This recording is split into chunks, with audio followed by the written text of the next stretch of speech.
On the streets of Iranian cities, there are very few signs of a lively election, except for these posters, mostly of the main candidate in the election, Ibrahim Raisi. A hardline former judge and current head of Judiciary, Mr. Raisi seems to be a favorite for Iran's political establishment. All the well-known reformist candidates have been banned from taking part. In my opinion, the competition should have been more open and there should have been a broader selection of candidates. Most opinion polls predict a low turnout, unlike the previous presidential election. Calls for boycotting the election are louder than ever. But why? Well, there are several reasons. First, the economy. The reintroduction of US sanctions, widespread corruption and mismanagement have crippled the economy.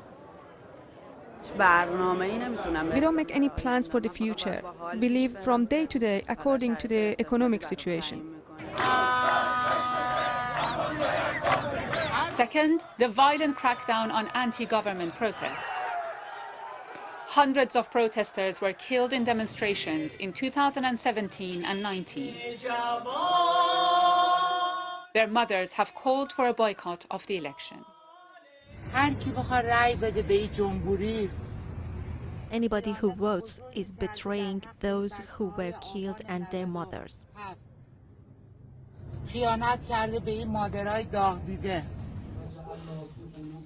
Third, the downing of the Ukrainian aircraft by Iran's Revolutionary Guard in 2020.